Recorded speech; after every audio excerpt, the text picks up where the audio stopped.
Pearl Harbor National Memorial in Hawaii, home of the USS Arizona Memorial, War in the Pacific National Historical Park in Guam, American Memorial Park in Saipan, Kalaupapa National Historical Park in Molokai, Diamond Head State Monument in Hawaii.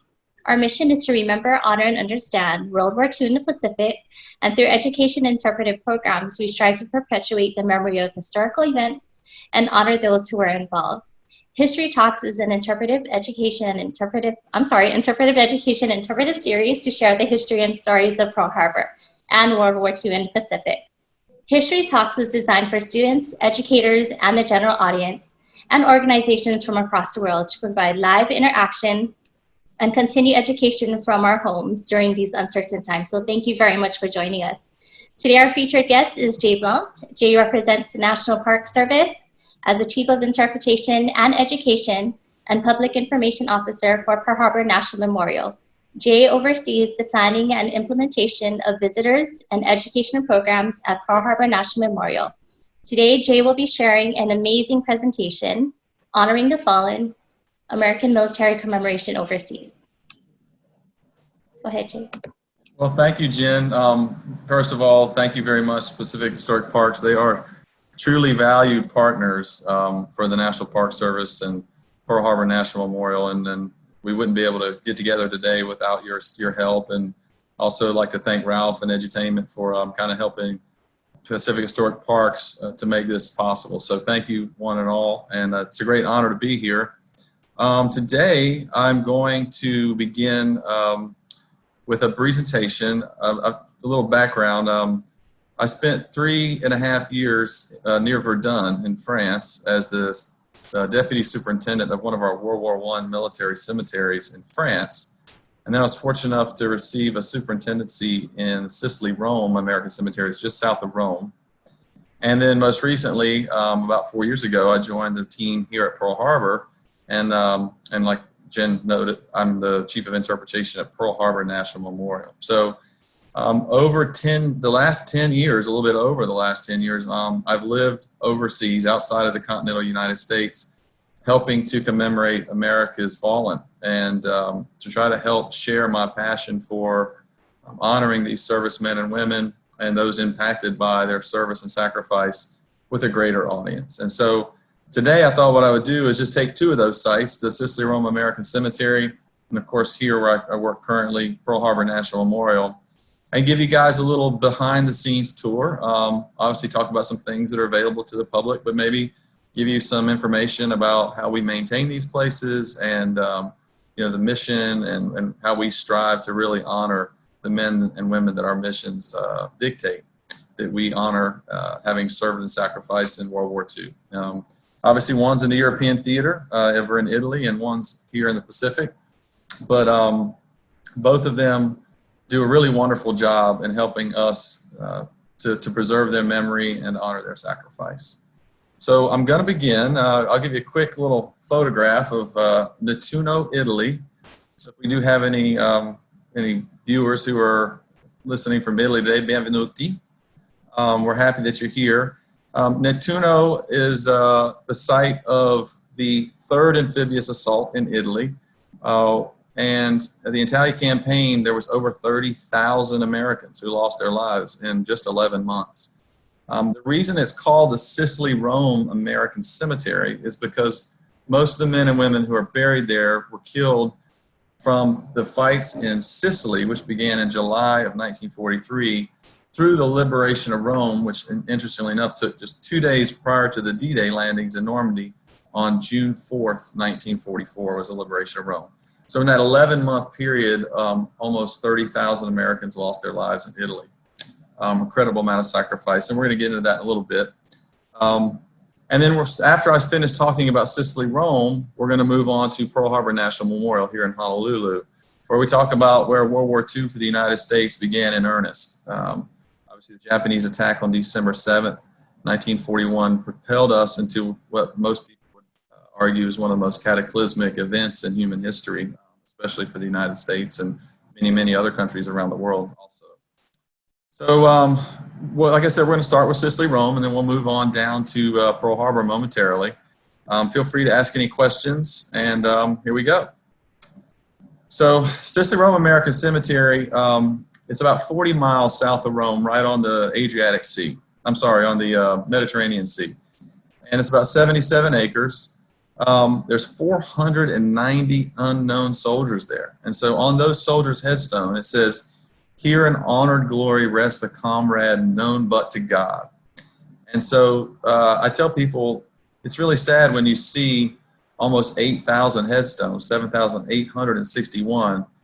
And I tell people all of them lost their lives, but our unknowns, they even lost their identity. Their parents couldn't come and pray by their graves and leave flowers. So it's especially sad to think that we have, in just this one site alone, almost 500 Americans who lie under unknown headstones. One thing that might be interesting to people, there are two types of headstones in our World War II cemeteries. There's the Latin cross, which most Christian faith people kind of identify with, but there's also the Star of David to honor the Jewish men and women who fought and died for their countries.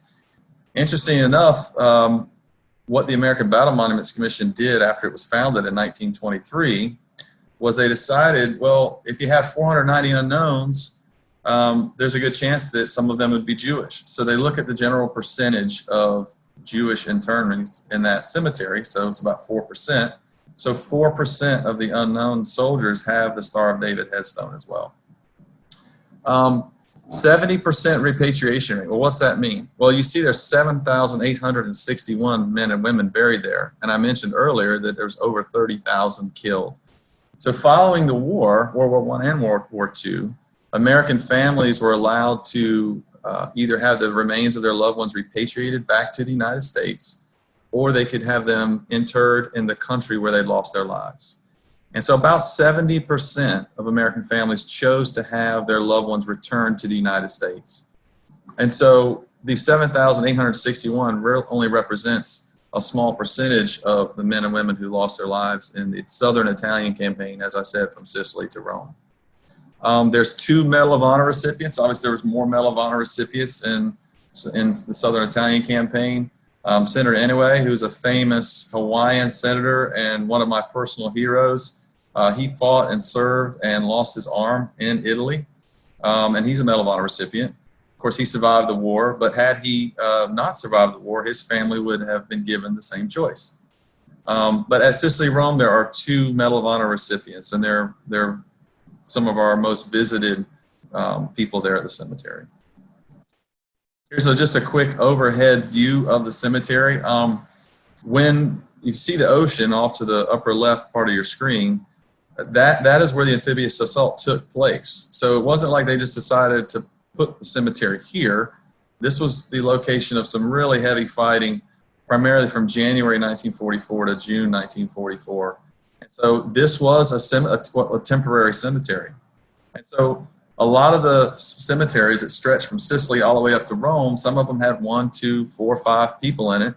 And when the war was over, they decided to co-locate them in one major site so that families could come and visit them within close proximity to a major travel station, which was in Rome. And so this site, this temporary site in Nettuno, which used to be nothing but farmland, it was olive orchards and vineyards. And of course, you see how the city's grown up around it today, and it's one of the most iconic green spaces in that part of Italy. Let's continue on here. So we talked about the 7,861 headstones. Here at Pearl Harbor, as well as in the American Battle Monuments Commission sites all around the world, the United States government has chosen to use noble materials to honor the noble sacrifice that our soldiers and sailors and airmen and Marines make as they fight wars throughout the last century. So the American cemeteries here, like the wall of the shrine room on the Arizona Memorial, and the headstones are made out of Lassa and Carrara marble. These specific headstones are made out of Lassa marble, which is a region in Italy, and they're very expensive. And the theory was, you know, the sacrifice that these men and women made was worth honoring it with very noble materials. You notice the ability to read the name Charles Haynes. That is sand from the beach in Nettuno. So where the soldiers actually set foot when they stormed the beach in Nettuno in January 44, we rub that in the inscriptions so that the name pops out and we can take photos and share them with the family members. So this is a Medal of Honor recipient, Sylvester Anilak. You can look, all Medal of Honor recipient citations for the most part are online if you want to learn what it was that an individual soldier did to earn the Medal of Honor. Obviously, Sergeant Anilak earned the Medal of Honor posthumously. So he was awarded this after his death. And, I think this is a really powerful photo for me because you see, 8 human beings standing behind a headstone of someone and they're happy. And you say, well, why is that? Well, these folks are from Ohio and they were immensely proud that someone from their state, and actually they knew the city he was from was not far from where they came from. They were immensely proud that he had performed so courageously in battle and was honored, if you notice the difference between his headstone and some of the others in the photo, by having 24-karat gold leafing in the inscription to honor his heroism and his courage under fire. You can always, like I said, look up Sylvester Anilak's Medal of Honor citation. It's pretty incredible. So the memorial at Sicily-Rome is composed of several things. In this one building that you see, there's the chapel, which is on the left, the wall of the missing, which is in the chapel. The map room is on the right, and if you look, there's 2 individuals in a sculpture. Those are called the Brothers of Arms. We'll come back and talk about them. And then the Remembrance and Resurrection sculpture. The Remembrance and Resurrection sculptures you can see on the facade on either side of the entrance to the memorial. One thing I like to point out, resurrection, it's maybe hard for you to see, but it's a lifeless soldier's body being carried skyward toward heaven by an angel. And on the left, you see an angel placing a crown of laurel over the headstones in the American cemetery surrounded by poppy flowers. A lot of you know that the poppy flower, especially in the UK, is used as a symbol of military commemoration. It actually started as a Civil War tradition here in the United States. And this is really powerful for me. The cannon fire and the explosions and the gunpowder and the muskets, that gunpowder was made of nitrogen and phosphorus. And those are 2 of the components of fertilizer. So those components would seep into the soil where so many men and women had lost their lives. And literally the fields were covered red in blood. And the following spring, because of those fertilizers that seeped into the soil from the explosives, poppy flowers would spring up. Because poppies really thrive on high nitrogen and high phosphorus content. So the poppy is seen as a flower of one of its color, blood red. It's a sacrifice, it's a symbol of sacrifice and a symbol of commemoration. The laurel wreath, the symbolism in that is that's what the Greeks used to use to honor our Olympians when they won. So it's a symbol of victory. And so the angel's placing a symbol of victory on the headstones of these soldiers' graves. Okay, inside the chapel, this is a place where we had lots of people come and pray. There's obviously the Vatican is in Rome, about 40 miles away. And I can tell you we had countless priests and nuns and clergy members from around the world would come here and pray to honor the sacrifice of the 3,095 names you see on the wall, as well as the 7,861 headstones out of the cemetery. On the left, you'll notice a father and his daughter who had come from New Jersey, and they had finally been able to come and visit the inscription that honored the sacrifice of her great uncle and his uncle. So they had spent years planning to come and see and touch his name on that wall. And that wall, like I said, just in the Southern Italian campaign, there's 3,095 missing in action. So all of those who are missing in action have their name inscribed on the cemetery wall there in Nettuno. Every now and then you'll see a little bronze rosette next to the name, and that signifies that later, after the wall was built, the remains of that service member were recovered and notes that they're no longer missing. But they were for a long time, so their name still remains on the wall of missing. On the right, this is a sunrise service where this gentleman had come in and he read aloud, one by one, the 3,095 names that are on the wall of missing from that red book. And we rang the bell that one of my colleagues is holding to honor that individual person. It took him almost an 8-hour day to be able to do that. But it just goes to show you how important this sacrifice is even today, over 75 years later. The map room, these are hand-painted maps that show the campaign in southern Italy. You got to remember, these sites were built in the 50s following the war, and there was no internet, and there was not the ability to use digital information to help people learn about the campaign. So these beautiful frescoes and paintings were made to help people have a better understanding of what happened in Italy that led to the loss of so many people. The Brothers in Arms statue is one of the key features at the cemetery. It's one of my personal favorites. I invite you guys to take a look, and it's kind of hard probably, but you might notice some small differences. The dog tags, for example, are different. It's hard to see from the olive tree, obviously, which represents peace, but it's hard to see, but the back pockets are slightly different of these two individuals. And the reason is that one of them is wearing a Navy uniform, one of them is wearing an Army uniform. And they're called the Brothers in Arms because in the Southern Italian campaign, there was 3 amphibious assaults. One in Sicily, obviously one in Nettuno and Anzio, which I mentioned earlier, and a third one in Salerno. So those 3 amphibious assaults, if it weren't for the collaboration between the United States Army and the United States Navy, none of those assaults would have been made possible. And many of them were, almost repulsed by the Nazi forces. But fortunately, all 3 managed to achieve their ultimate objectives, and this statue is a reflection of how the Navy and the Army came together despite the many cultural differences and the difference in their trades to help end tyranny in southern Italy in the 1940s. So this is a quick little photo of the entrance to the Visitor Center Museum. Much like the National Park Service does and builds museums and things for our visitors to understand better the places that we represent, the American Battle Monuments Commission realized that these places are conforming from places of sorrow and places of mourning to national icons. These are places where people can go to learn about their nation's proud history and service to freedom. So this visitor center was built only about 5 years ago. Inside, you'll find all kinds of displays. These are 2 of my favorites. We were honored to have a World War II and Korean veteran and Tuskegee Airman, Captain Bristow, and he was really interesting to learn about his experience as a Tuskegee Airman. Those of you who don't know, the Tuskegee Airmen was a group of African Americans who were trained to be pilots in Tuskegee, Alabama, and they were fighter escorts for a lot of the bombers that flew from Italy and bombed Nazi forces throughout more northern areas in Europe.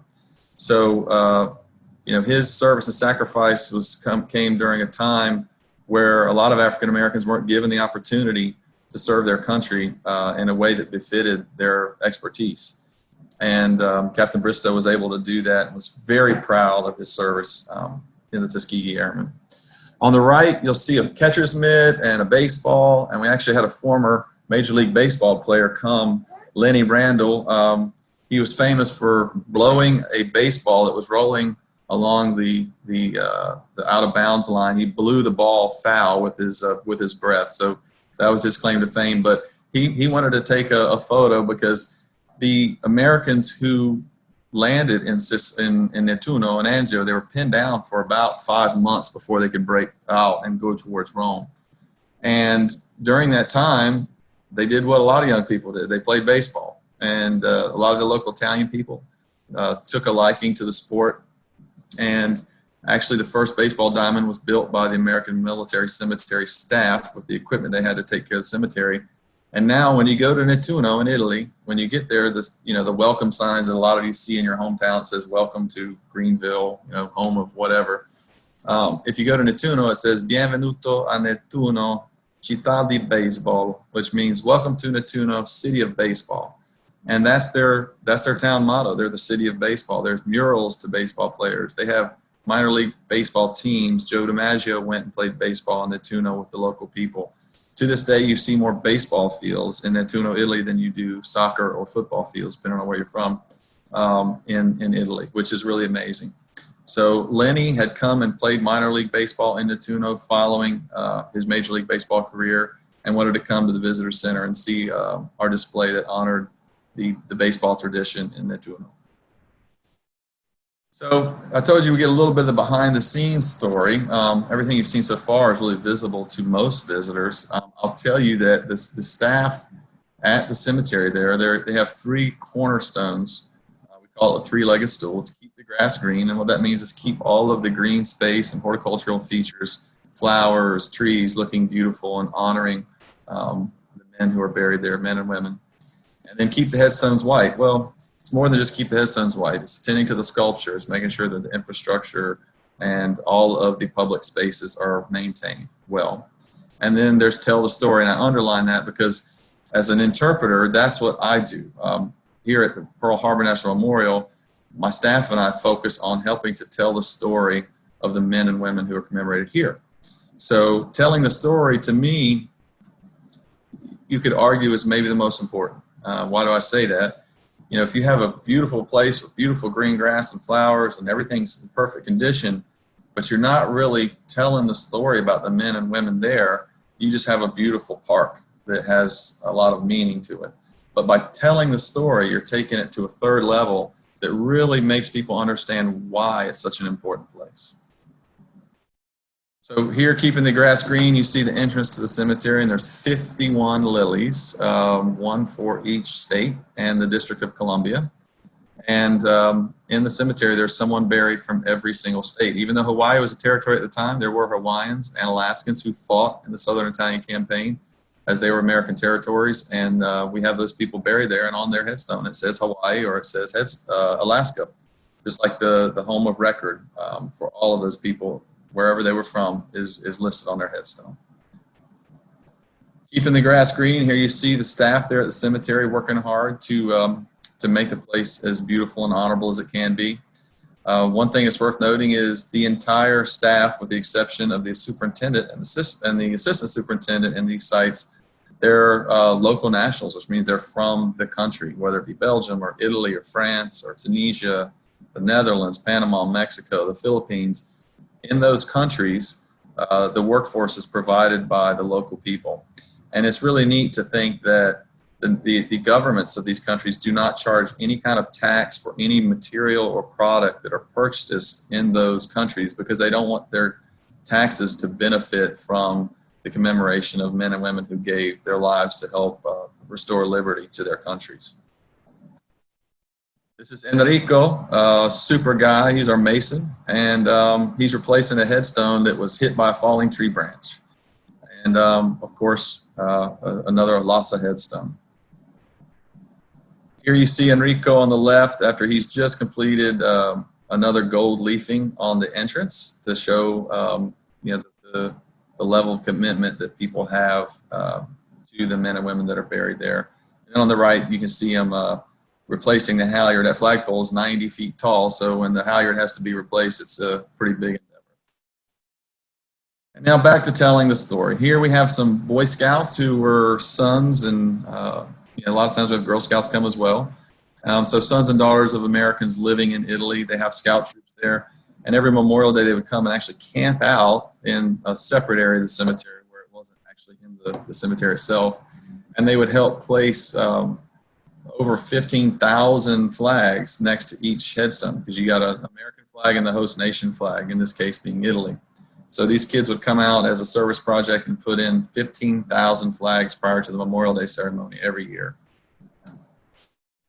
And then we talk about local and international student outreach initiatives. You know, you saw the high school students or the college students from Ohio next to Sergeant Adilak's headstone. Here you see some local people who've come out. Every January, the local community of Nettuno sends hundreds and hundreds of their students out to honor the landings in Nettuno, which liberated their city. So here you see local Italian people in both of these photos who've come out in school groups to honor the men who gave their lives in their hometown. Interpretation of the resource. This is where we tell the story by going out, engaging with visitors, and helping them to better understand. You see Sergeant Anilak's headstone on the left, and you can see a photo. And I always used to point out, it was, when you read the citation, he was involved in some pretty violent warfare, as you can imagine.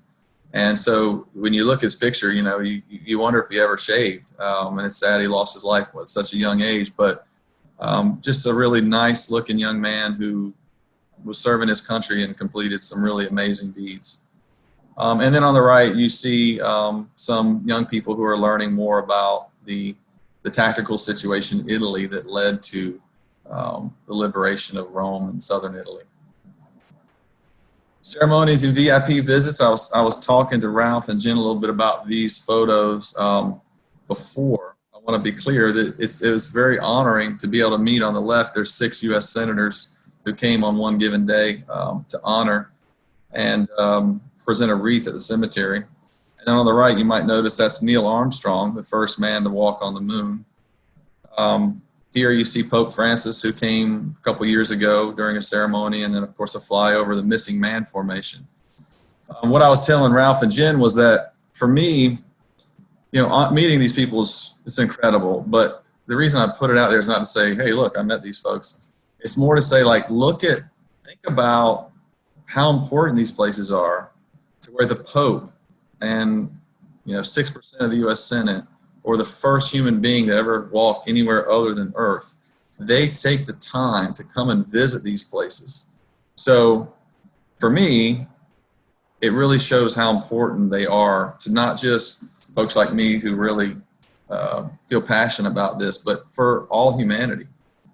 So it's really powerful. And then a little thing about the missing man formation, you see 3 aircraft and there's a gap in there. And right before an aircraft, there was 4 aircraft that come in on ceremonies. One goes vertical and goes straight, elevates very fast to represent a fallen comrade being lost and going to heaven, while the other 3 maintain their flight pattern to show that's humanity continuing on with life here on Earth. So to wrap up our tour of Sicily-Rome, America Cemetery, as you can see, time will not diminish the glory of their deeds. That was General John J. Pershing following the First World War, and he was the first commissioner of the American Battle Monuments Commission. And, that's the slogan of the American Battle Monuments Commission, to make sure that we don't forget about the glorious things they did. On the left, a really powerful image. Those are 4 World War II veterans, some of whom were in the Army and some of whom were in the Navy. That was not a stage photograph. They knew what that statue represented, the Navy and the Army working together. A lot of them had lost friends, were visiting their friends at the cemetery, people that they knew and loved. And to see them arm in arm, brothers in arms, if you will, for me is an extremely powerful photograph. And then on the right, it's kind of what we're trying to do today. We want young people and people of all ages to learn more about the sacrifice so that you can go out and be a representative of the people and maybe help others understand more about what they've done. So let's move on to Pearl Harbor, here where we are now. I'm really honored to work here. And like I said, I've been 4 years, and just an incredible experience. Pearl Harbor is about 10 miles east of, west. I've got that mislabeled. It's about 10 miles west of Honolulu, Hawaii. And the primary components of Pearl Harbor National Memorial are the USS Arizona Memorial, the USS Utah Memorial, the USS Oklahoma Memorial, and we also have some other satellite sites that do belong to the park here. The bungalows are where Chief Petty Officers, which is the rank of the Navy, were living during December 7th, 1941, and a lot of those bungalows were used as triage areas as sailors swam ashore from Battleship Row following the attacks. And then the mooring keys were just where vessels were tied up to Ford Island on December 7th prior to the attacks. All of these places honor 2,390 men and women who lost their lives. Some of them were civilians. Over 40 civilians lost their lives in Oahu, mostly to falling debris and ammunition as it came back to Earth.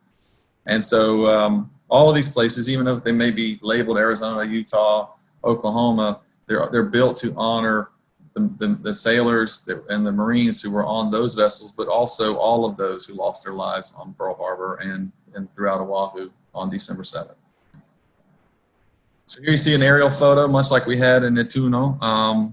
Here, this is the Pearl Harbor Visitor Center. If you look in the upper left in the background, you can see the USS Arizona Memorial and the USS Missouri. The USS Arizona Memorial is obviously what honors the USS Arizona that was destroyed on the first day of America's entry into the war. And the USS Missouri is where the unconditional surrender was received by General MacArthur in September of 1945. So they're bookends of the war, we say, the beginning and the end. Right next to the USS Missouri, the battleship, is the USS Oklahoma Memorial. And the Oklahoma was tied up in close proximity to where you see the Missouri tied up today.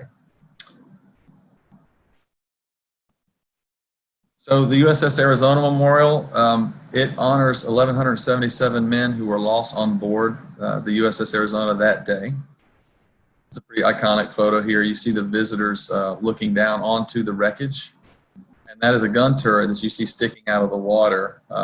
And the flag mast is attached to the location that the original flag mast would have been on the Arizona itself. The Shrine Room has the names of these 1,177 men who lost their lives. It has their name and their rank, and you know, it's a tribute to each of those individuals.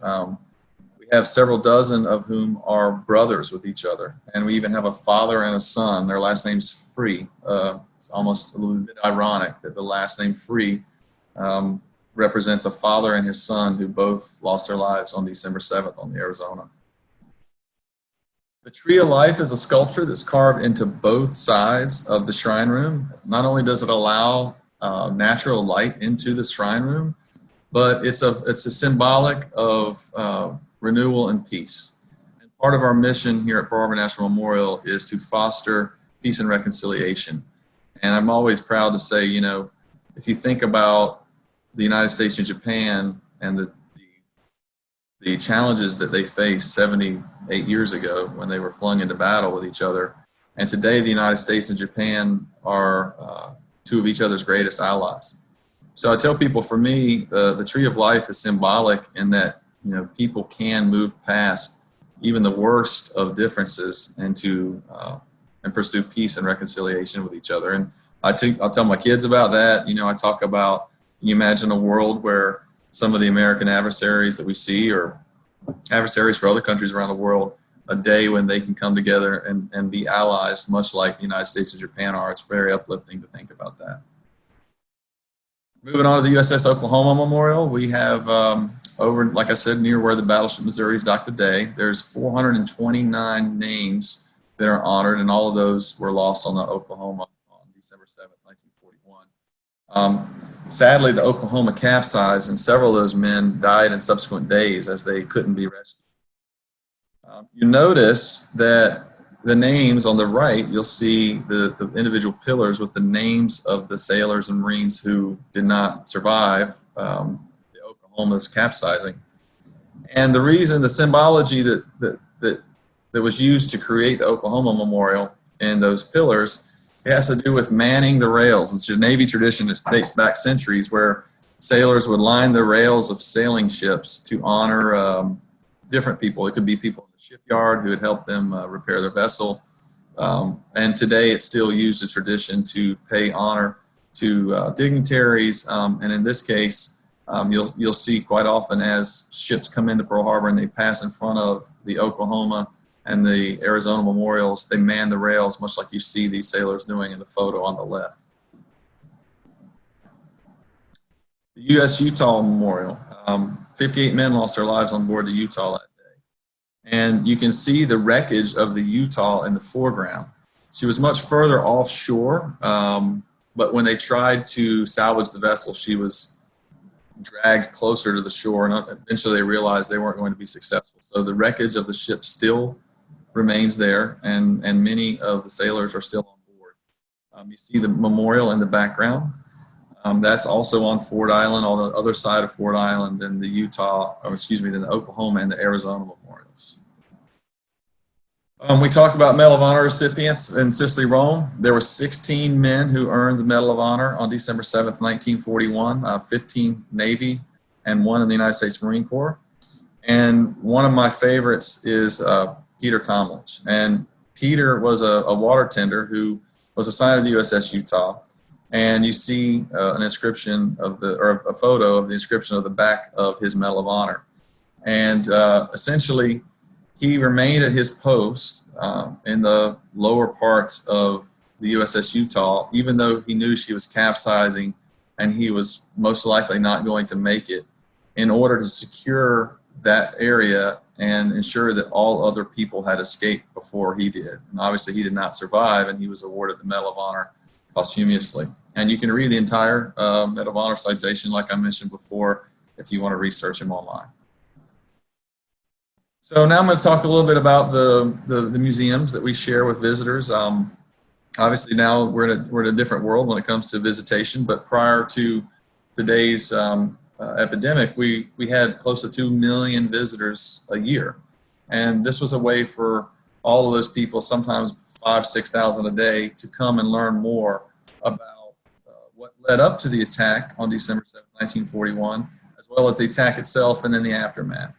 The Road to War Gallery teaches our visitors about the historical events that led up to the Japanese attack on Pearl Harbor on December 7th. It talked about how the United States was an isolationist. They wanted to stay out of another war in Europe, as we mentioned earlier. World War I had preceded World War II only by 25 years or so. And so visitors can come into the Road to War Gallery and learn a lot about why the United States was involved in World War II, and why Japan decided to attack Pearl Harbor and Midway and other islands on December 7th, 1941. Following the visit to the Road to War Gallery, this is the giant mural that visitors see when they walk into the attack gallery. It's a very powerful photograph, and the entire gallery focuses on the attack itself and then the aftermath, as we mentioned earlier. Interpretation of the resource. I'm really proud to have a wonderful staff of National Park Service and Pacific Historic Parks employees who work together to teach people about the sacrifice made. Here we have one of our park rangers, Jason Okrasa, who's talking about the Oklahoma Memorial and the men who served and sacrificed on that vessel. And then again, mentioning Pacific Historic Parks, we're very thankful to have their friendship and cooperation to help us to promote educational opportunities such as this. Here in this photograph, you can see some of our visitors from Japan, Nagasaki to be exact, who come over and serve as volunteers to learn and serve as ambassadors for their country to kind of help others understand more about Pearl Harbor and also the atomic bomb in Nagasaki. So you see some of our Pacific Historic Parks colleagues there with them and helping them to learn more about such a special place. Another photograph here of some local folks who are visiting Pearl Harbor National Memorial, and again our education team at Pacific Historic Parks doing a great job helping them to learn more and to volunteer and to be a part of I believe that was History Day, if I'm not mistaken. But they do a truly wonderful job helping edutainment and helping us use edutainment to reach lots of folks from around the world, but also help people when they are able to come and visit Hawaii. And of course, Pearl Harbor National Memorial has ceremonies and VIP visits as well. Just in the 4 years I've been here, we had a really monumental day when President Obama and Prime Minister Abe came from Japan. It was the first time a Japanese Prime Minister stood on the Arizona Memorial. And so to have a sitting U.S. President and a sitting Prime Minister of Japan together in such an iconic place was truly memorable. And then we have a December 7th ceremony photograph where a World War II veteran is being honored by the people who followed in his footsteps in the United States Navy today. Here we have President Trump, who came last year, and the First Lady, who are visiting, and we have National Park Service staff there to assist them with their visit. And then over here on the left, you have Sterling Kale, who some of you may have been fortunate enough to see in a recent event sponsored by Pacific Historic Parks, the Park Service and Edutainment. And so Sterling smiling at a December 7th commemorative event, as are his colleagues in the photo just below that. And then the same way the American Battle Monuments Commission has a slogan, the National Park Service mission is to preserve unprepared the natural and cultural resources and values of the National Park System for the enjoyment, education, and inspiration of this and future generations. So now I'm going to conclude with this. What can you do as a student or an adult or just as a human being who wants to learn more? What can you do to make sure that time will not diminish the glory of their deeds? And you may say, well, wait a minute, this is not World War II anymore. You know, we all have the ability to learn more about people in our countries who have served, whether it be first responders, whether it be doctors or nurses, people who serve other human beings. And, you know, clergy members, soldiers, teachers, physicians, people in the medical field are all great examples of people who have dedicated their lives to service and helping other people. And so I encourage you not only to learn about Sicily-Rome American Cemetery and the American Battle Monuments Commission and Pearl Harbor National Memorial and the National Park Service, but I encourage you to ask yourself, what can you do to help ensure that these people aren't forgotten? I will say that all three of these people were very good friends of mine, and they all three were killed in Afghanistan and Iraq. And so, you know, it's part of the reason I'm very passionate about military commemorative history. But I'm just one voice. You know, all of you out there have the ability to go down to your local Veterans Affairs office or get on the internet, and it doesn't have to be an American service member. It could be someone in your own country. It could be a person who's not in the military. But try to take the time to learn more about someone who serves other people and see what you can do to help honor their service, whether they're alive or whether they've passed on. And if you can do that, then I will consider today's time spent with you a great success. So now I'm ready for any questions if you guys have some. All right, and thank you again, Jay, for that awesome presentation. We have some questions, and now Amanda asked kind of a technical question that clearly had to do with your wheelhouse. So I'll call on her first. Go ahead, Amanda, and ask your question. Hey, Jay. I'm just wondering if any plans from the DPAA are made to uncover the lost and unknown from Sicily campaign, like they did with the USS Oklahoma remains. Well, thank you for your question. It's a wonderful question, and the answer is absolutely. In fact, prior to coming out to Honolulu, one of the last initiatives I was working on was the identification and potential repatriation of an American service member in Italy.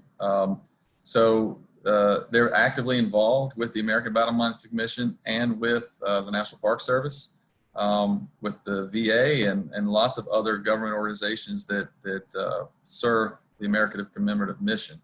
The Oklahoma, I don't have the number off the top of my head, but literally hundreds and hundreds of those who were lost on the Oklahoma have been identified just in the last few years. When I say potential repatriation, once those people are identified, the family members are given the opportunity, just like those who were identified soon after their deaths, to have them repatriated to the United States. So the DPA is doing a wonderful job. They're located here in Honolulu, so we're fortunate to get to know them individually, and I'm really proud of the work that they do. And yes, they do work in all of those sites. Sicily-Rome. I was actually in the Philippines several months ago, and I visited the American Military Cemetery in Manila, and they've actually dedicated a building that was previously used for something else to allow the DPAA to keep equipment and materials there to continue the recovery mission in the Philippines. Wow, that was really detailed. She's not going to stump you. I don't think there's going to be too many questions that they'll be able to stump you. We have Jaden, who's our friend from the north. And sorry, Jaden, can you hear us? Yeah. Okay, so Jaden, is my understanding that you speak French, right? Oui, je parle français. Oh, Jason, Jay, here you go. You speak French too. Give me a shot, Jaden. Go easy on me. Okay, I'll say it in English and French. I'll do it in French first. Ma question c'était, si un soldat qui s'est battu dans la campagne en Italie et puis a survécu, quand il meurt, est-ce qu'il peut demander de faire enterrer au avec ses troupes? If a soldier who fought in the Italian campaign passes and he wants to be buried with fellow comrades, can he? Because I know you can in Pearl Harbor. Well, that's a great question. Thank you for that. And it's a wonderful reminder that I need to brush up on my French.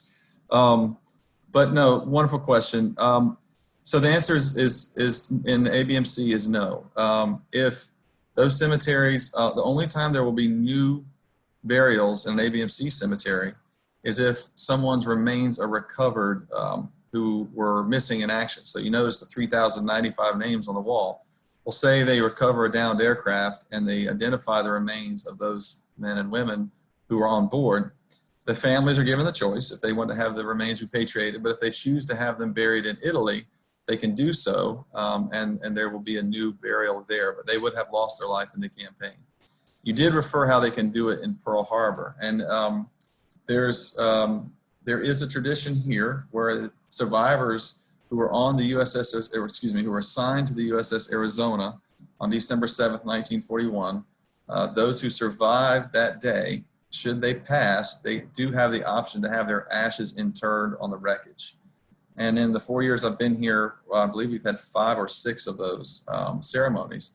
One as recent as this past December. So that is an option. And I know we do have another interment coming up. And so if you keep an eye on our Facebook page and website, we'll have more information. So if you'd like to see that interment live, then you can do that. Did that answer your question?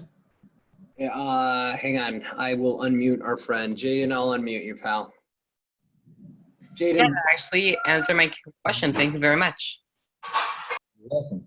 So that kind of brings us, a student asked me to ask the question on their behalf because they're having tech issues, but she wanted to know, this is from Malia, she wanted to know, with the quarantines and everything going on, and obviously Hawaii got hit too, do you guys ever go in to the memorial during the quarantines, or is it just no one goes there to like upkeep it? How does that work? Well, that's a great question. So we do have staff who are working from home like I am, and being that I'm in visitor services and public information, it makes sense that I can do that from home better than I can in a park that's closed. However, we do have law enforcement officials and maintenance employees who are working at the Pearl Harbor Visitor Center to make sure it stays safe, and to make sure that any urgent maintenance needs are dealt with.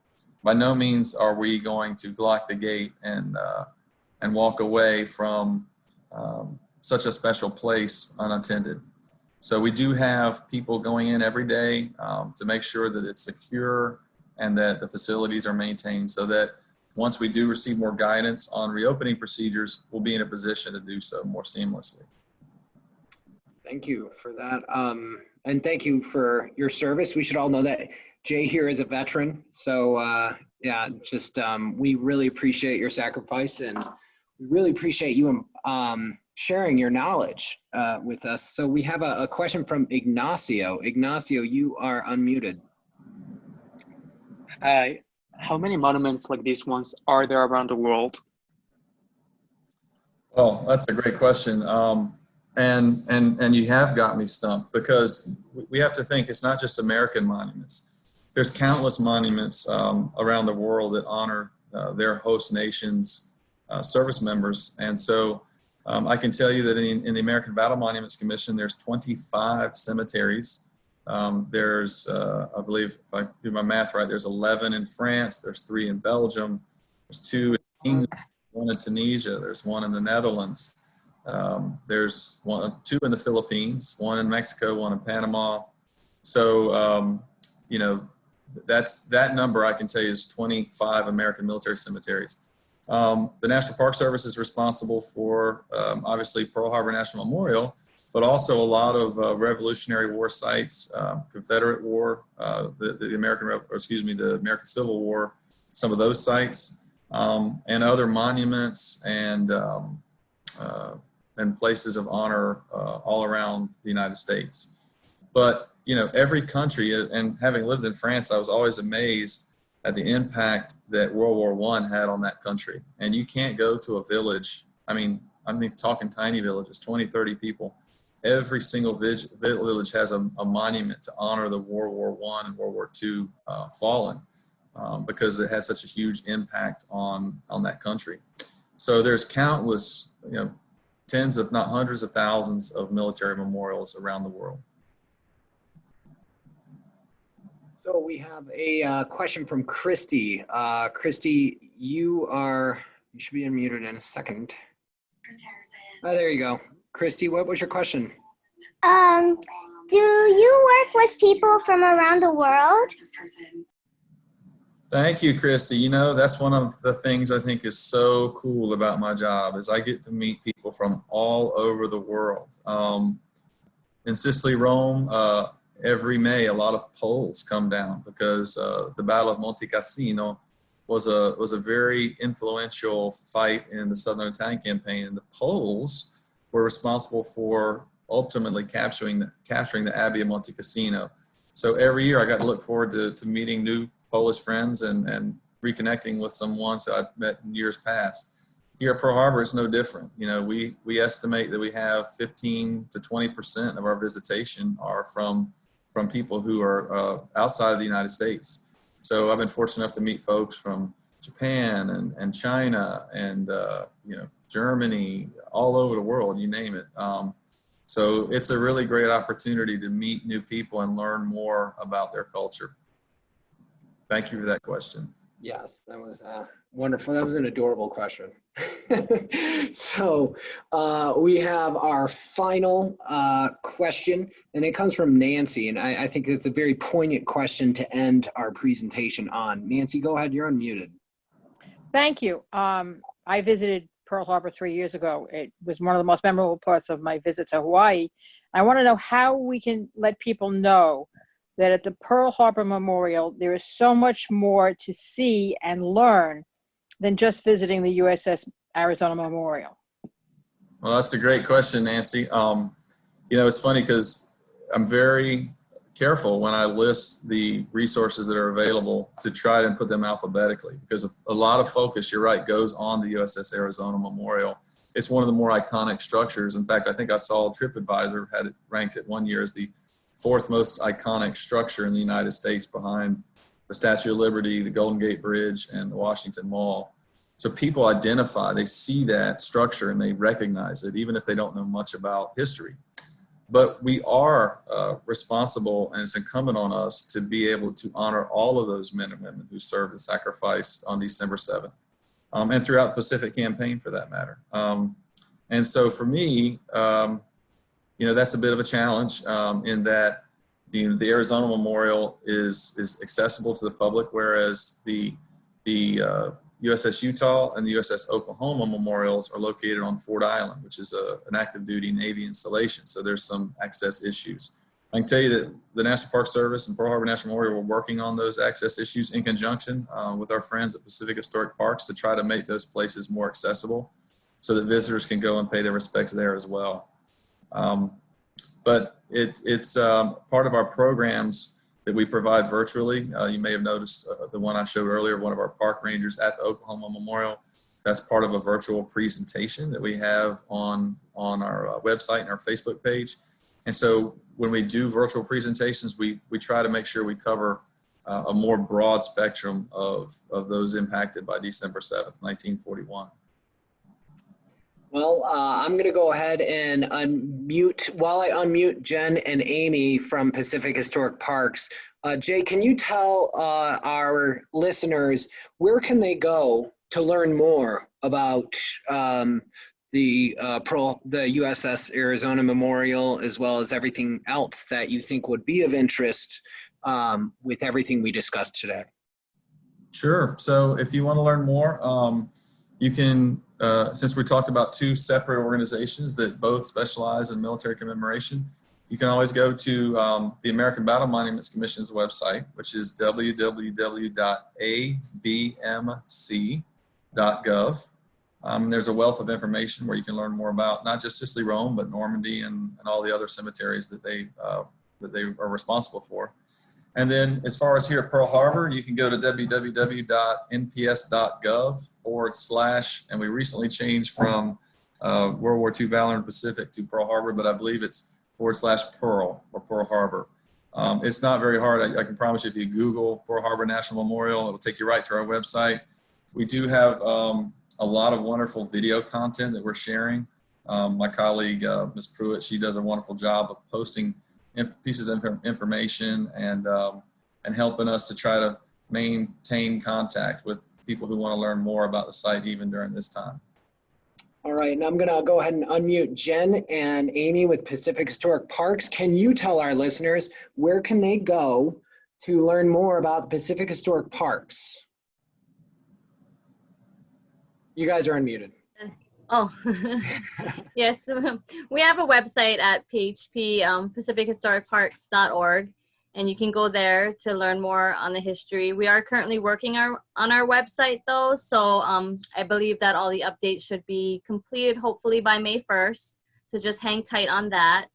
And then we will also have these interviews and stories available on there, and we will send out emails when that is also available. Absolutely. Now, before we go, I'm going to unmute everyone who's on here, and then I will end the meeting. Can we all say thank you to Jay? Thank you. Thank you. Thank you. Thank you.